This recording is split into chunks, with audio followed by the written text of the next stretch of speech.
Mr. President, your administration separated children. Garcia Luna has been charged. Joaquín Guzmán Loera. Entre Washington y México, por Jesús Esquivel.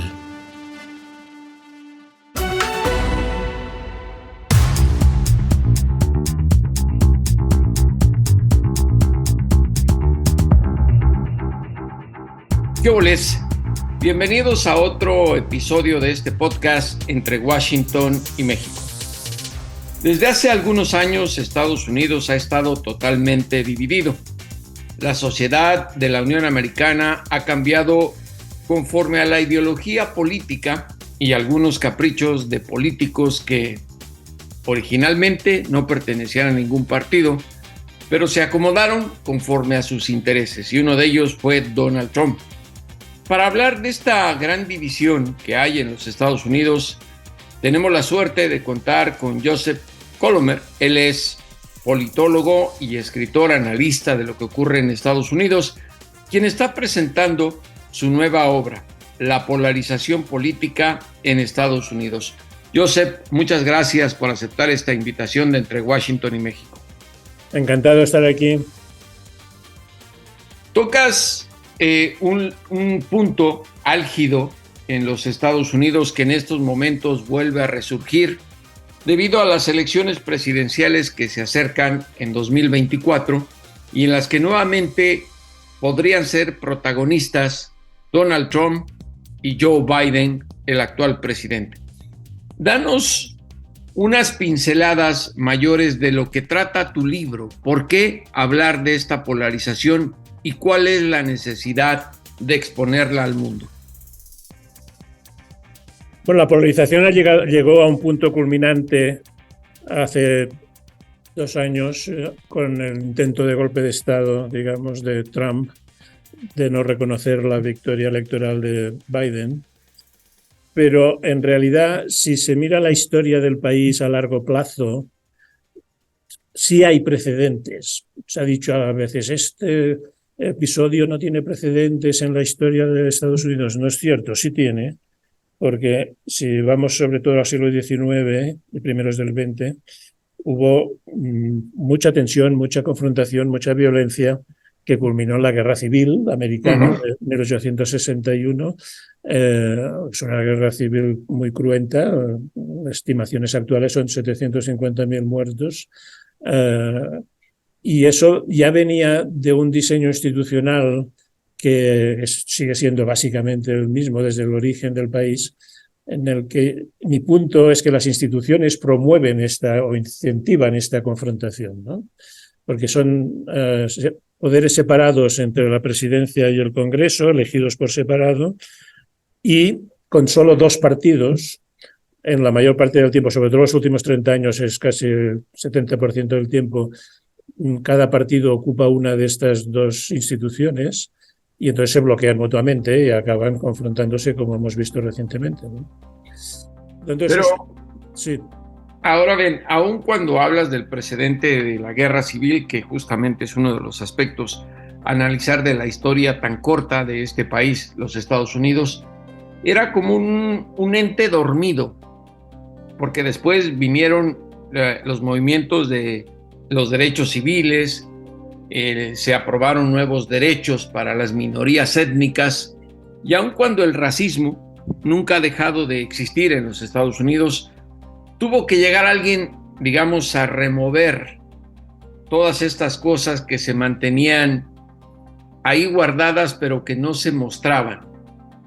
¿Qué representa para este libro, que tú analizas muy bien, la figura tan problemática y emblemática, y ni siquiera es ideológica, porque en algún momento fue demócrata, después se consideró independiente y se hizo republicano, Donald Trump?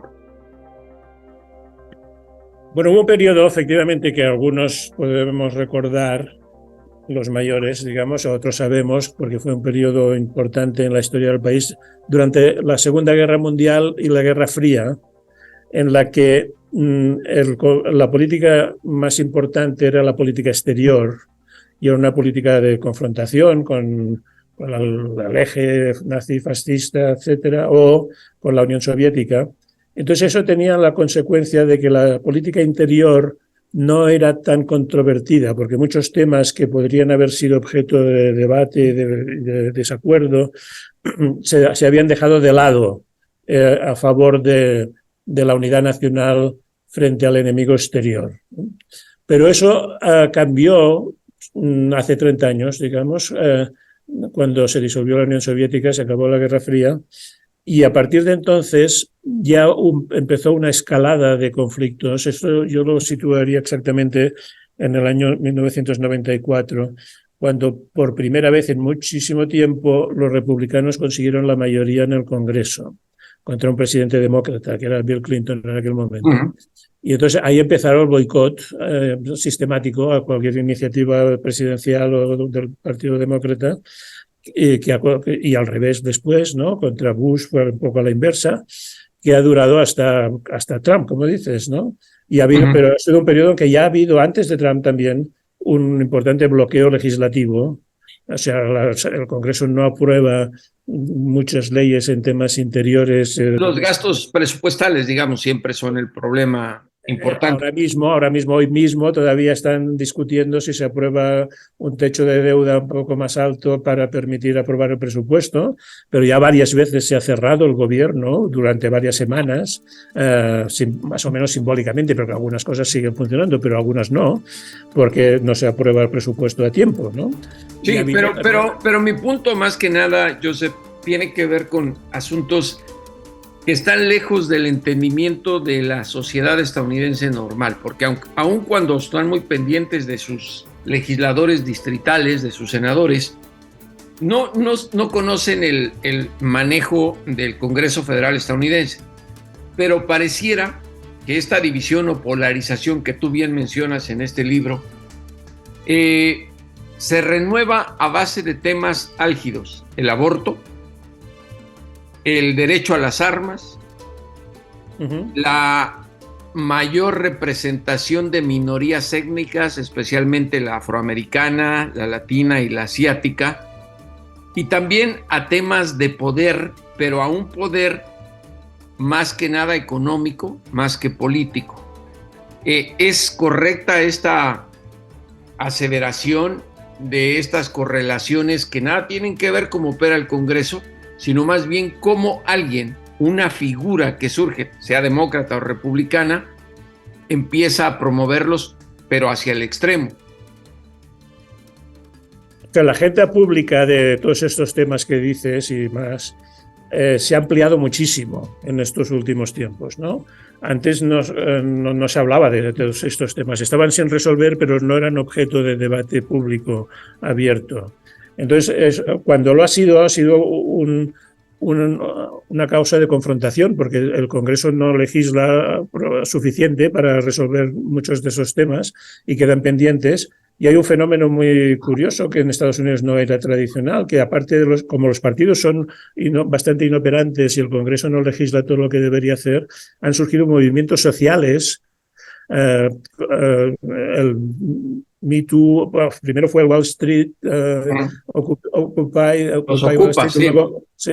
Luego el Me Too, Black Lives Matter, por un lado, pero por otro lado también había el Tea Party, luego campañas antivacunas, es decir, muchos movimientos sociales de opinión sobre cada tema, por temas separados, digamos, que reflejan esa incapacidad del Congreso de legislar sobre muchos temas que habían quedado eternamente aplazados, ¿no?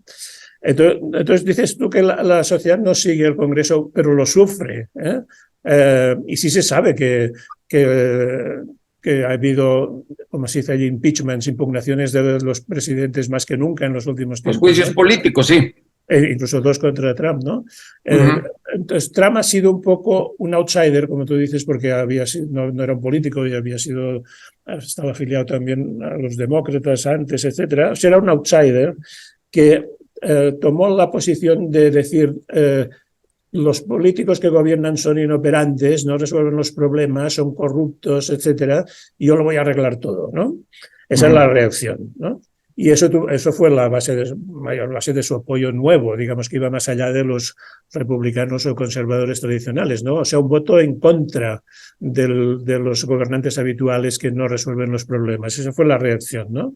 Pero Trump, a ver, déjame decir, la polarización política en Estados Unidos es mayor que la polarización social.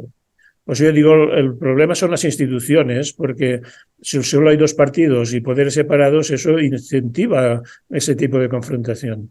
Pero en la sociedad no hay ese nivel de confrontación. El ejemplo que en México puede ser más fácil de entender, ¿no? La inmigración es un gran tema, ¿no?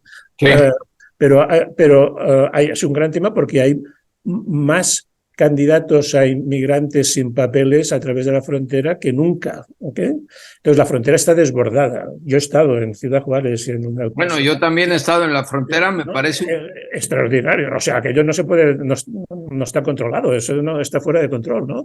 Sí, entonces, pero al mismo tiempo, entonces algunos políticos aprovechan esto o usan esto para criticar al otro partido y decir que no funciona, etcétera. Pero en la sociedad no hay ese conflicto, o sea, no hay noticias. Dime tú si alguna vez ha habido alguna noticia de un suceso en el que ciudadanos instalados en el país se hayan confrontado violentamente o de algún tipo con inmigrantes recientes. No es así, porque en Estados Unidos todos son inmigrantes, o sea, o hijos o nietos de inmigrantes, y eso se sabe. Sí, pero el racismo, perdón, en ese tema migratorio, el racismo se exacerbó. Pero eso es otro tema. El tema de los descendientes de esclavos. Pero es la polarización, es a lo que voy. Bueno, los descendientes de esclavos es otro tema. Ese es un tema que no se ha acabado nunca de resolver del todo. No, pero en este caso yo hablo de Donald Trump con la exacerbación que hizo del tema migrante.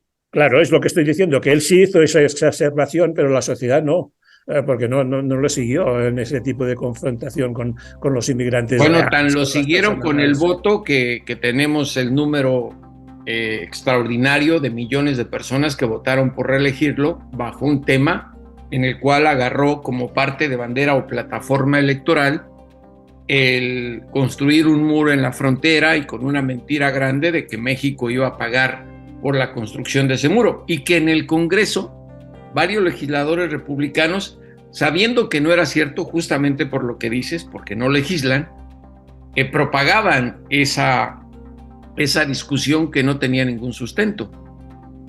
A ver, los votantes de Trump son muy diversos. Hay conservadores tradicionales que les interesan todos los valores morales relacionados con la religión, la familia, etcétera. Hay republicanos que lo único que les interesa es que rebajen los impuestos a los ricos. Y luego hay este sector más nuevo que dices que básicamente es una reacción en contra de los antiguos gobernantes que no han resuelto los problemas. Pero fíjate que Trump ya ha perdido 2 elecciones en votos. O sea, perdió en votos en el 2016 porque obtuvo menos votos populares que Hillary Clinton y ganó gracias al colegio electoral, y perdió las elecciones en votos y en el colegio en el 2020. Entonces, yo creo que esto ya pasó, digamos. O sea, eso ha sido una reacción negativa contra un sistema político que no funciona bien y que con mucha razón a veces la gente critica porque no es eficiente y no aborda muchísimos problemas sociales, culturales que están pendientes. Pero como Trump, como candidato, yo creo que ya perdió. O sea, no me imagino que nadie que no votara a Trump en el 2020 lo pudiera votar el 24, digamos. Más bien al contrario. La única duda es la verdad es que Estados Unidos se ha vuelto impredecible electoralmente. Siempre lo ha sido, sí, siempre lo ha sido. Pero más últimamente, yo he cubierto las últimas 9 elecciones presidenciales en Estados Unidos, con todas las primarias y todos los procesos que hay en cada partido. Tal vez no vaya a haber demasiada afluencia electoral en noviembre de 2024, pero de que se ha despertado un movimiento divisional en Estados Unidos, eso es un hecho innegable. Tan es así que lo vimos en las últimas elecciones de medio periodo, en las cuales los republicanos no pudieron obtener la mayoría que esperaban en la Cámara de Representantes, pero que llegaron al Congreso legisladores que comulgan con la idea de seguir dividiendo. Y me parece que ese es un gran aporte de lo que hace tu libro, resaltar esta polarización.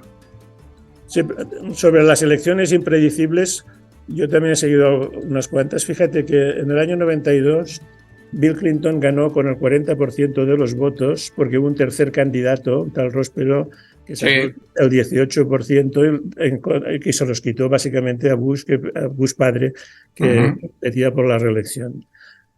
Bush hijo ganó con menos votos populares que Al Gore, también gracias al colegio electoral. Barack Obama fue elegido por una gran sorpresa porque nadie poco tiempo antes pensaba que un descendiente de africanos podría ser presidente del país y ganó 2 veces. Y luego Trump ganó gracias al colegio electoral con menos votos que Hillary Clinton. Puede pasar cualquier cosa. En una elección presidencial americana es muy difícil de predecir porque puede ocurrir que haya un tercer candidato, que el colegio electoral cambie el ganador, etcétera, como ha ocurrido tantas veces. Pero ahora mismo yo diría, a ver, es un poco arriesgado lo que voy a decir, pero si hubiera elecciones mañana, yo creo que gana Biden 60-40, digamos. Pero eso no significa que dentro de un año y medio puede haber cambiado muchas cosas. Pero ¿te refieres que gana Biden con Trump como candidato? Sí, como Biden contra Trump, que ahora parece que son 2 candidatos seguros. Pero puede haber un tercer candidato republicano. O puede haber otro candidato republicano. No puede descartar a Ron DeSantis como posible ganador de las elecciones primarias del partido. Puede ser, ¿no? Si Trump es el candidato del Partido Republicano, puede ser que algunos republicanos tradicionales busquen otra candidatura. Si Trump no es el candidato republicano, él se presentará probablemente como MAGA, aunque sea por seguridad contra los procesos judiciales. MAGA, Make America Great Again, que ya se usa en las gorras y en las camisetas como un acrónimo de partido casi, ¿no? O sea, podría haber 3 candidatos y entonces ahí gana Biden más seguro, ¿no? Puede ocurrir muchísimas cosas que no están previstas. Biden es muy mayor, va a ser el presidente de más edad de toda la historia del país, ¿no? Con 80 años sería candidato a presidente. Puede tener cualquier accidente de salud, ¿no? O sea, tiene que elegir un buen candidato a vicepresidente, por si acaso, que la gente confíe, que en cualquier caso estaría en buenas manos. O sea, puede ocurrir muchas cosas. Como decía, esto es muy, muy impredecible. Pero el trumpismo como movimiento de protesta y de reacción, de descontento contra las ineficiencias del sistema político, que es lo que yo analizo, yo creo que ya ha pasado su mejor momento. Y ahora lo que se ve más claro es que las instituciones no funcionan. O sea, que el Congreso no legisla, y ahora menos porque está dividido entre los 2 partidos, ¿no? Ese es mi tema, ¿no? El tema es que ya viene de antes, que viene desde el origen. El diseño constitucional de Estados Unidos fue una aventura, fue un invento novedoso, no tenía precedente. Yo creo que pagaron la novatada porque cometieron varios errores y algunas consecuencias de ineficiencia política han durado hasta hoy. ¿Y cuál sería la solución para una cohesión? Bueno, yo al final del libro propongo no es mi propuesta, intento identificar algunos cambios que ya existen, que están en curso, que podrían mejorar el funcionamiento del sistema político, ¿no? Algunos del sistema electoral, reglas de votación. Hay muchas ciudades y varios estados que ya no utilizan la regla de la pluralidad en distritos con un solo curul, sino que tienen segunda vuelta, que es muy interesante, o voto ordinal. Es un tema importante. Otro es que la cooperación entre el Congreso y el presidente también se podría mejorar. Hay varios secretarios del gabinete que rinden cuentas periódicamente de finanzas, del Departamento de Estado, o sea, de Exteriores. Eso se podría generalizar y que el Congreso tuviera más voz y más posibilidad de criticar o de pedir explicaciones al gabinete presidencial. Y una cosa de la que se habla menos, pero que creo que es muy importante, que es la relación entre Washington y los estados. Estados Unidos están bastante desunidos, digamos. Y hay estados que cuando el presidente no es del partido que gobierna el estado, aumentan la confrontación con Washington, ¿no?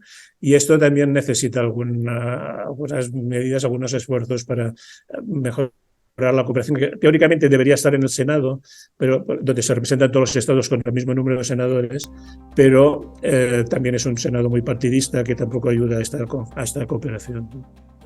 Ahora, se vienen unas elecciones que tal vez sean no tan concurridas como las pasadas, pero posiblemente más complicadas por el tema criminal o judicial en contra de un posible candidato.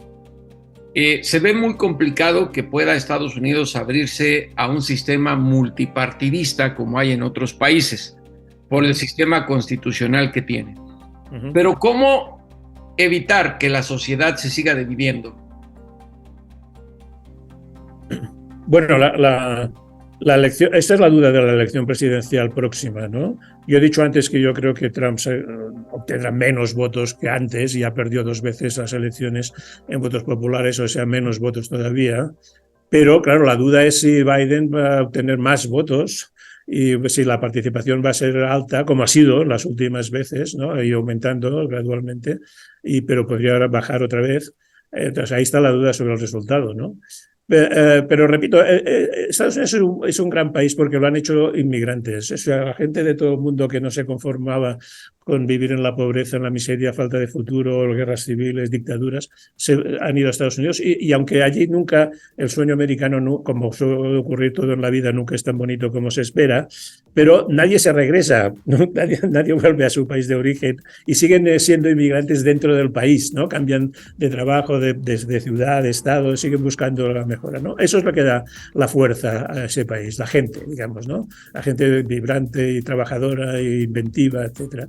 Entonces, yo creo que es un gran país a pesar del sistema político, que es muy ineficiente. Entonces, el tema es cómo esta ineficiencia puede contagiar a la sociedad, y en parte lo ha hecho, pero yo todavía confío en que no va a ser tanto como la polarización política va a seguir siendo mayor que la polarización social. Joseph Colomer, muchísimas gracias por esta conversación y a quienes nos escuchan, por favor, lean su libro, La polarización política en Estados Unidos, orígenes y actualidad de un conflicto permanente. Muchas gracias. Gracias a ti, muchas gracias.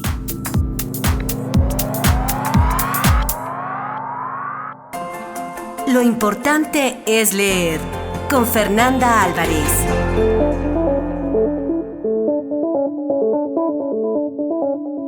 Y bueno, ya saben que lo más importante es leer. Si no me quieren hacer caso, aténganse a las consecuencias con Fernanda Álvarez de Penguin Random House, que siempre está aquí entre Washington y México con lo mejor de las lecturas. Y es que ella no para de leer. Mi querida Fer, ¿qué nos tienes? Hola Jesús, pues como siempre es un gusto aquí compartir lecturas y ahora vengo con 2 novelas.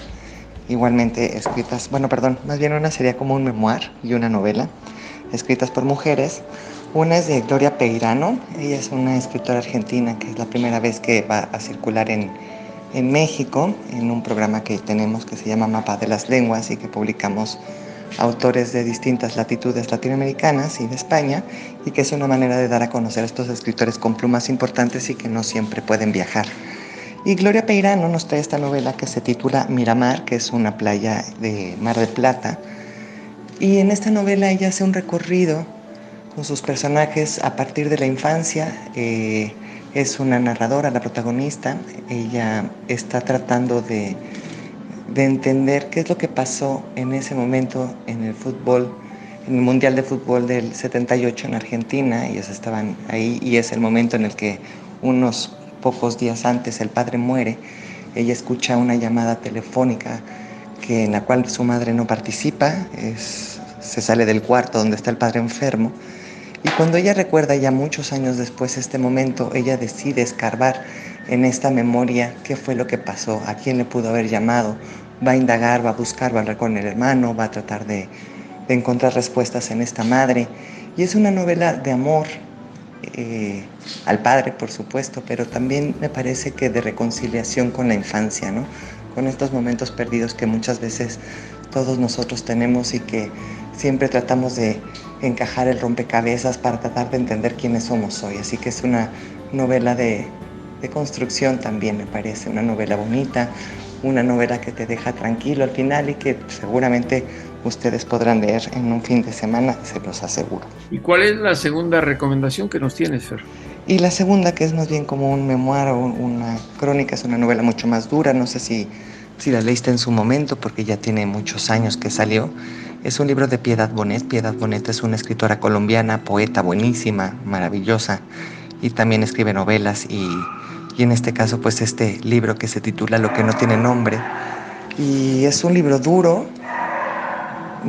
podría decir sin víscera en el mejor de los sentidos, es decir, ella va a tratar de entender a partir de este libro, de la escritura, del lenguaje, de la reconstrucción otra vez, el suicidio de su hijo, ¿no? Entonces vamos a acompañar a Piedad desde el momento en que se entera y va a reconstruir pues esa imagen, esa enfermedad también que tuvo el hijo, ese acomodar las piezas para ver por qué alguien puede tener una, como respuesta a la vida, pues una salida así, ¿no? Que nunca es fácil, que yo creo que ha de ser muy difícil o casi imposible superar, ¿no? No me lo puedo imaginar, y sin embargo Piedad lo hace de una manera, por supuesto, súper amorosa, y por eso me refería yo sin sensiblerías, ¿no? O sea, sin que uno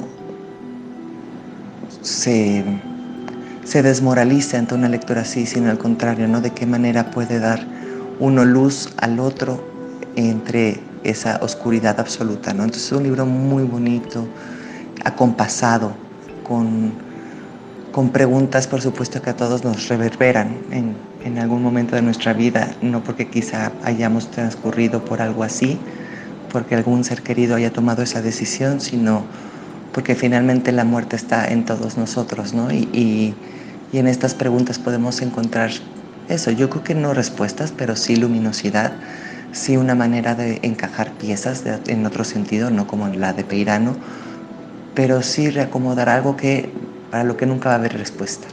Entonces son dos libros diferentes, de reconstrucción sí ambos, con distintos puntos de vista, y que ambas lecturas nos van a dejar con una sensación de reflexión, por supuesto. Así que pues estas son las recomendaciones. Espero que las disfruten desde su lugar, pues, ¿no? Desde donde están escritas, y que les deje también con esta sensación de paz que me dejaron a mí. Pues un abrazo, Fer, y muchas gracias por Lo más importante es leer. Y ahora sí, a los criminales y a los políticos, devuélvanos a ese México que nos arrebataron. Hasta la próxima, aquí en Entre Washington y México, el podcast.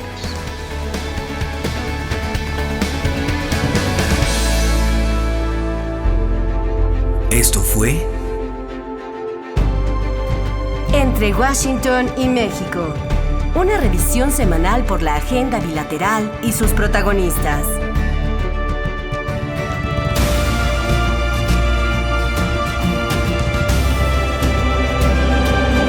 Entre Washington y México. Esta es una producción de Fluxus Comunicaciones.